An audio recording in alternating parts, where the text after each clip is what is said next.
Bonjour à toutes et à tous et bienvenue à ce nouvel épisode du Cryptost Technical Briefing. Nous sommes le mardi 4 mai 2021, Vincent Gann, heureux de vous retrouver comme chaque mardi, votre humble serviteur pour ce rendez-vous hebdomadaire qui d'ailleurs ne doit pas être loin de fêter entre guillemets, ces 6 mois. Ce rendez-vous durera tant que vous continuerez de le juger pertinent. Alors, bienvenue, installez-vous confortablement si cela n'est pas déjà le cas. Nous allons parler comme chaque semaine des graphiques, de l'analyse graphique du cours du Bitcoin, de l'Ether, du BNB. Cette semaine, la 4e crypto-monnaie sera AVAX, car vous l'avez désigné à travers le sondage organisé chaque semaine. Le nouveau sondage d'ailleurs pour la vidéo de mardi prochain est déjà ouvert. Alors, avant de regarder un certain nombre d'illustrations graphiques, permettez-moi de commencer, comme traditionnellement, par une petite chronique d'introduction fondamentale. Alors, qu'est-ce qui est marquant dans l'immédiat pour le marché cryptographique et pour les marchés financiers? Pour le marché cryptographique, ce qui est marquant, c'est la poursuite de la chute, une tendance baissière d'ailleurs sans peur et sans reproche sur le plan technique, de la dominance du Bitcoin. Un mouvement baissier parfaitement construit. Tout de même, réalisons, la dominance du Bitcoin se situait à plus de 70% au mois de janvier. Elle a basculé sous les 50%, elle doit être autour des 48%. Et pour le moment, aucun signal technique d'interruption de cette baisse de la dominance du Bitcoin. Alors de quoi s'agit-il? Il s'agit en réalité d'un processus de déplacement des capitaux en direction des haltes. Certaines haltes, bien sûr, sont plus favorisés que d'autres. Alors on peut noter depuis le début de l'année, le BNB par exemple, avec une augmentation en pourcentage très importante de son poids dans la capitalisation boursière cryptographique. Et puis, plus proche de nous, enfin, moi je parle du réveil de l'ex-endormi, l'Ether, qui assume enfin, avec une belle accélération, et on a en tête, finalement, ce n'est pas si loin de nous, janvier 2018, à l'époque où l'écart entre les deux leaders s'était réduit à 10 points de pourcentage en dominance. Alors est-ce que cela va se reproduire? Nous verrons bien, mais j'ai un graphique à ce sujet à vous partager. En tout cas, on voit clairement que les institutionnels qui sont en pause depuis plus de 2 mois maintenant sur le cours du Bitcoin, et ce trading range que nous connaissons maintenant par cœur, 40-60, j'élargis, pour moi, va encore durer.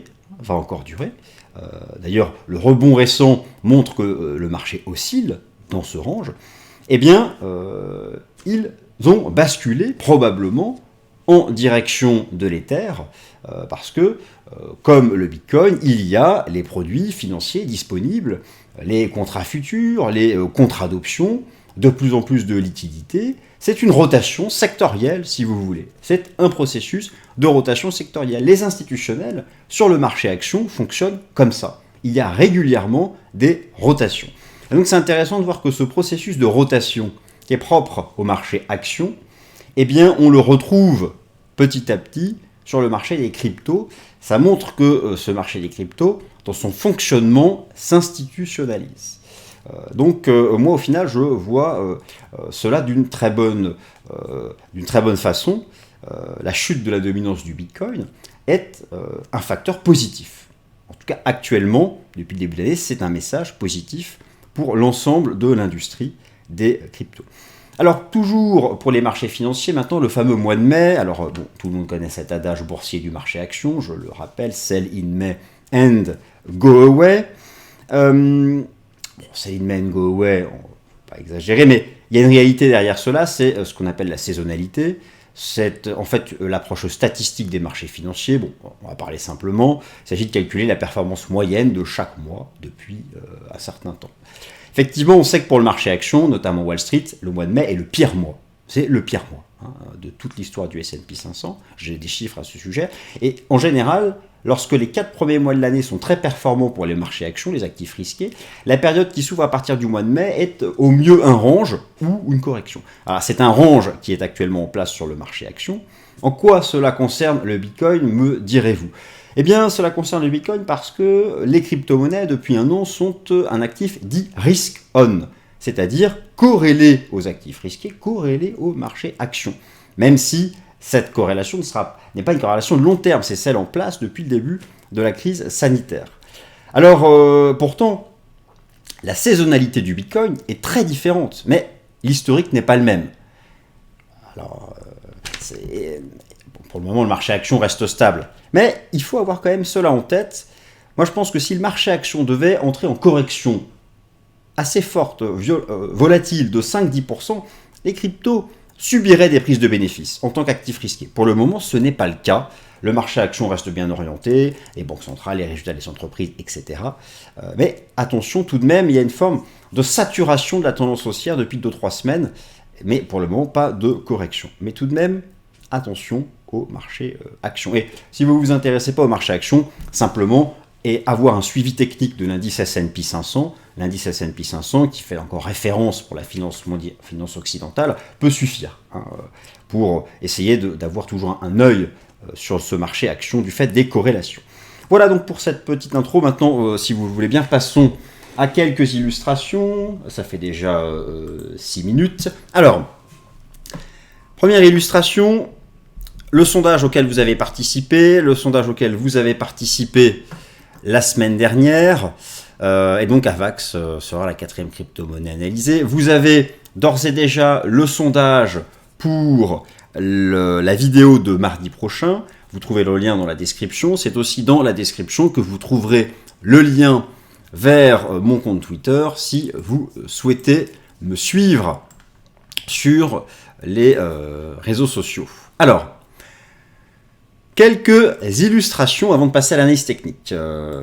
Tout d'abord, ce dont je vous parlais à l'instant, l'évolution de la dominance depuis le début de l'année, moins 31% pour la dominance du Bitcoin, moins 31% pour la dominance du Bitcoin depuis le début de l'année, et cela s'est fait clairement en faveur, on voit ici, j'ai mis quelques majeurs, du BNB, le XRP, et donc plus récemment ETH qui enfin accélère. Ça, c'est la première chose. Toujours dans les illustrations, ce graphique donc que j'ai construit en début de semaine, je vais le réduire ici qu'on le voit un peu mieux car la petite caméra cache tout, voilà. Ce graphique qui montre d'un point de vue historique le rapport entre la dominance du Bitcoin et celle d'ETH. Alors, on se rappelle de la situation de janvier 2018 où la dominance d'ETH était à 26% et celle de BTC à 35%. Jamais l'écart a été aussi réduit. Et là, donc, depuis le début de l'année, la chute de la dominance du BTC et depuis 2-3 semaines, cette surperformance d'ETH qui, enfin, remonte, qui atteste une résistance à court terme. Mais moi, je ne sais pas si la dominance du Bitcoin ira à 35%. On va la regarder tout à l'heure dans un instant. Mais celle d'ETH me semble bien engagée pour rejoindre ces niveaux records. Mais en tout cas, c'est très intéressant de voir que, longtemps à rejoindre cet écart passé. Voilà donc le rapport entre les deux leaders, où est-ce qu'il en est pour le moment, et il y a une quantification favorable à l'ETH. Alors, continuons. Je vous parlais à l'instant de ce fameux mois de mai. Alors, un graphique qui nous vient ici de FactSet. Voilà, la source est indiquée ici. Rendons à César ce qui est à César. Il faut toujours citer ses sources. La performance moyenne du S&P 500 depuis 1957.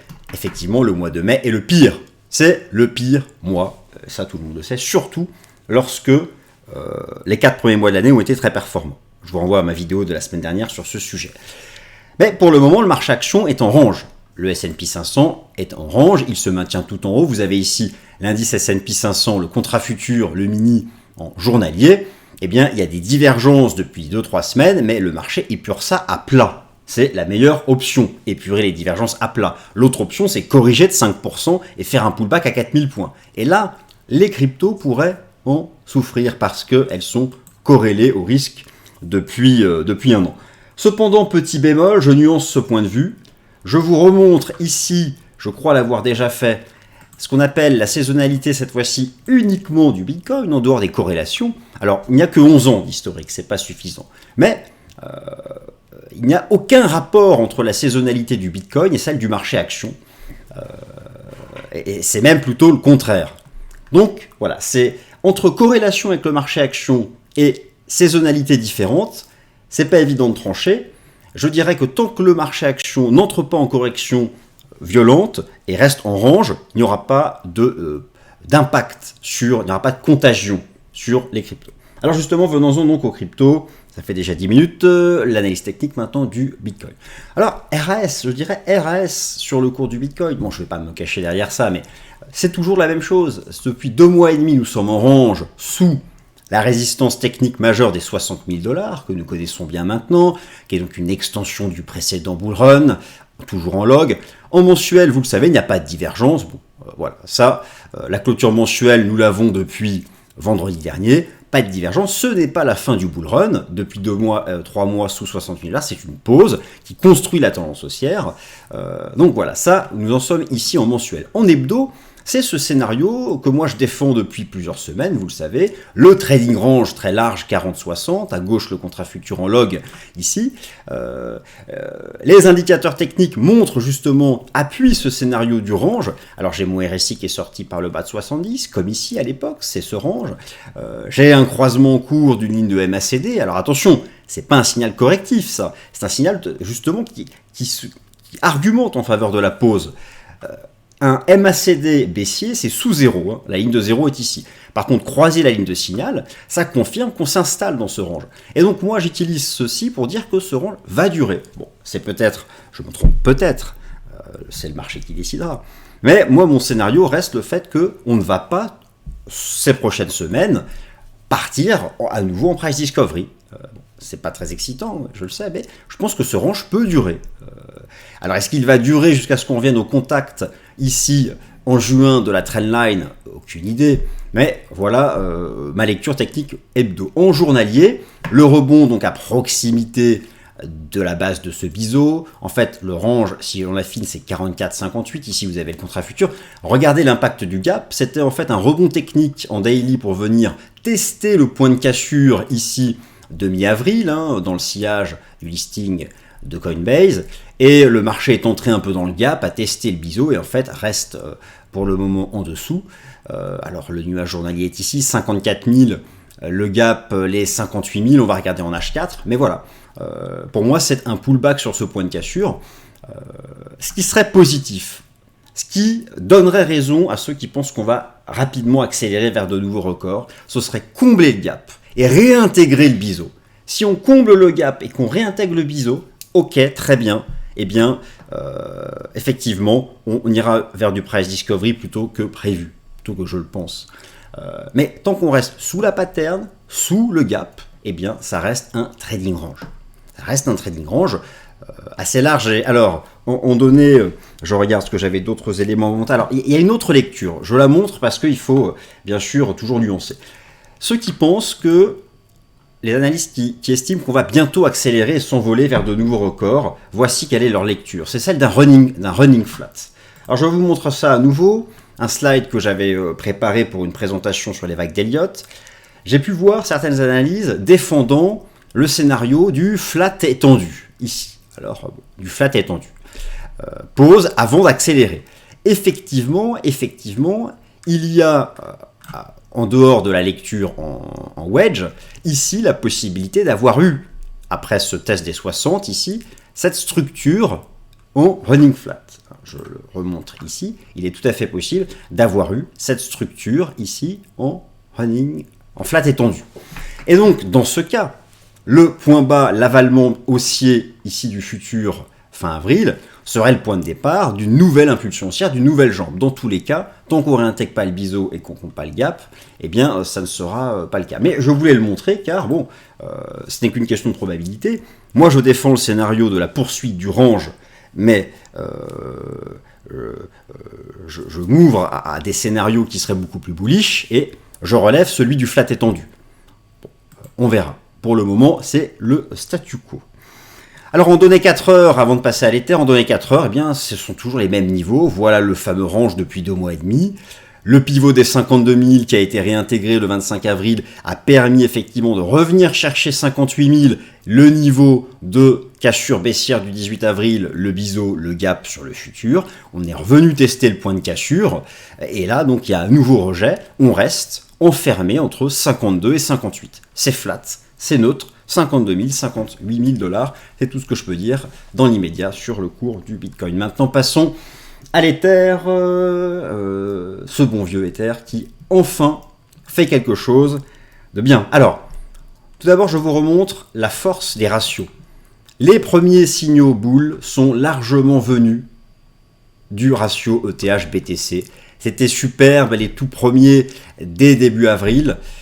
Cassure technique, dépassement de résistance, le ratio ETH-BTC est dans une structure de long terme qui est vraiment celle d'un rounding bottom de moyen long terme.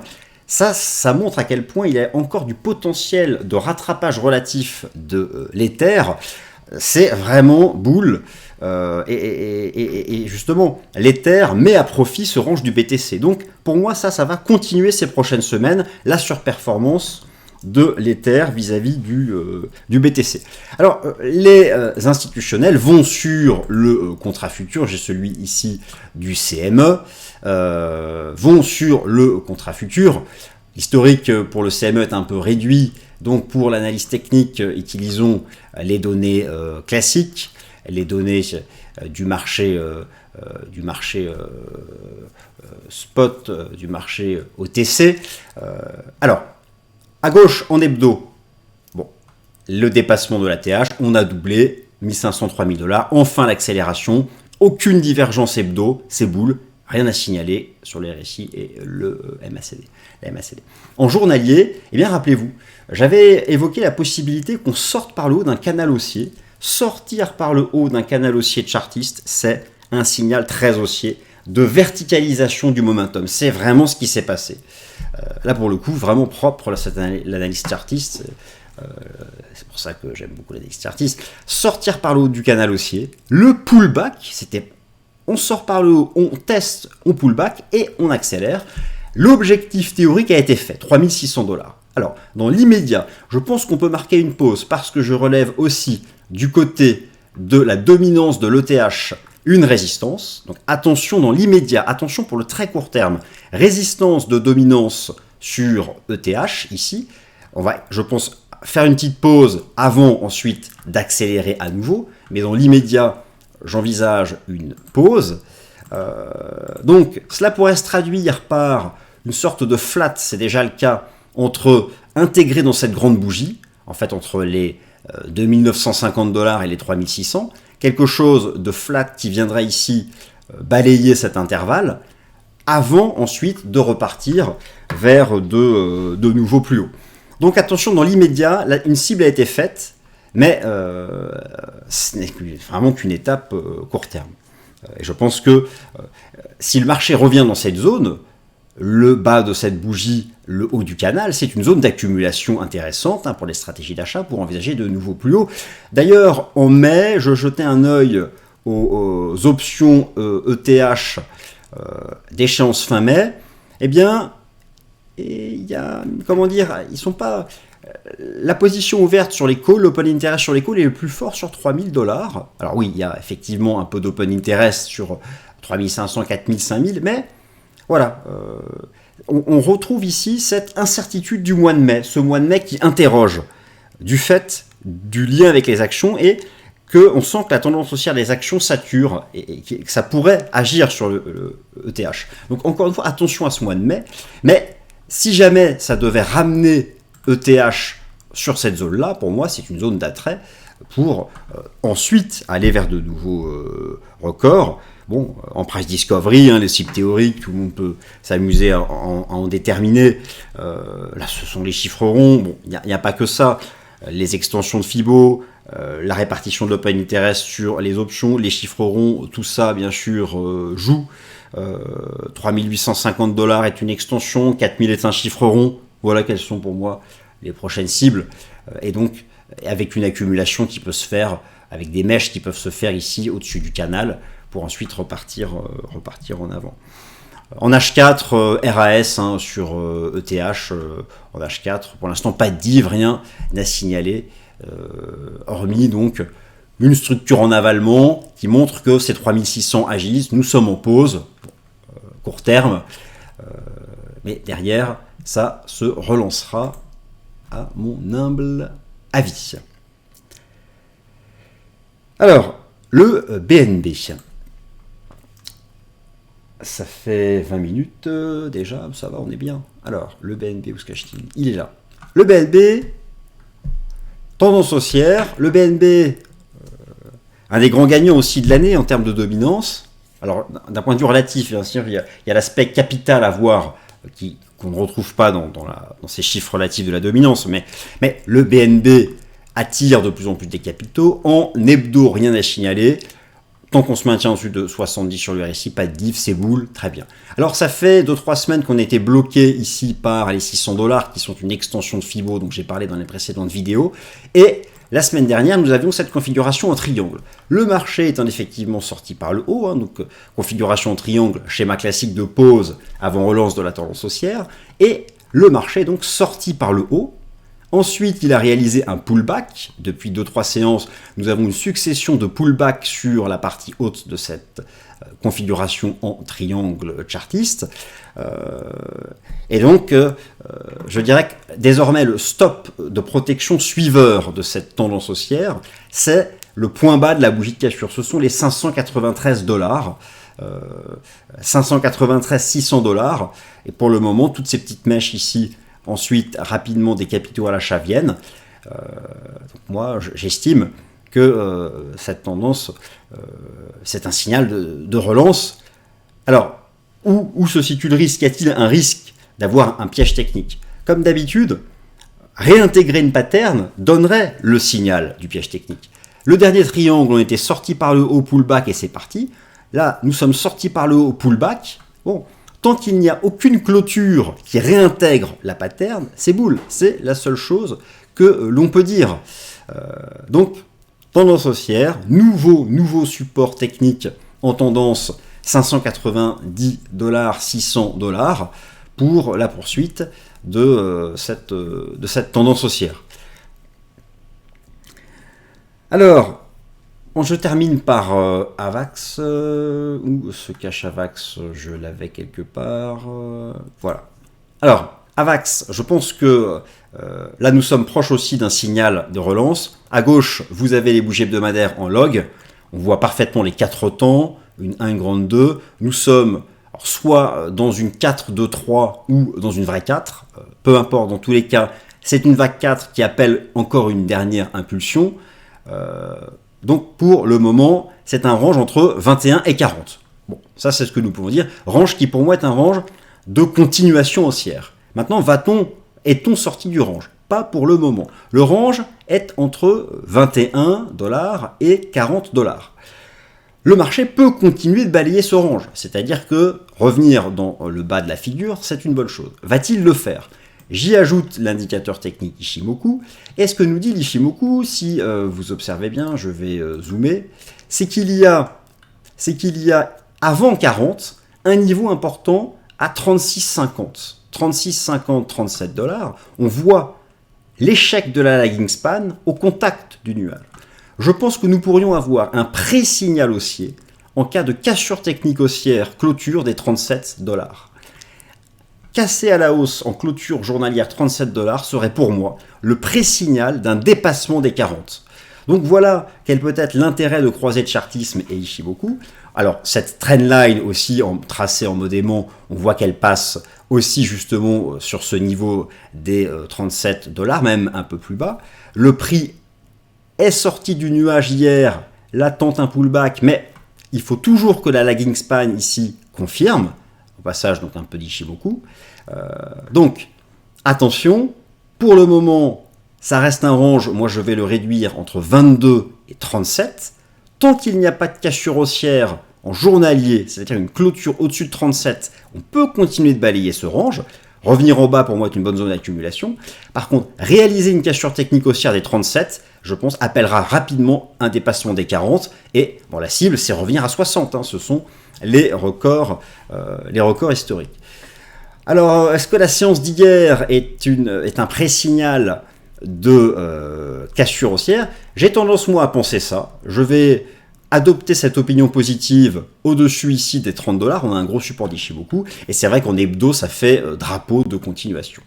Donc, opinion haussière, au-dessus des 30, en attente de la cassure technique haussière clôture daily des 37, qui derrière appellera un dépassement des 40 et attendre vers les records. Ici, à 60 $. Voilà, bah écoutez, j'ai terminé cet argumentaire technique que je souhaitais vous proposer. J'espère qu'il vous a plu. Si c'est le cas, n'hésitez pas à le liker. Écoutez, quant à moi, je vous remercie de m'avoir écouté. Je vous souhaite une bonne semaine. Attention, encore une fois, au marché action. Et puis, à mardi prochain.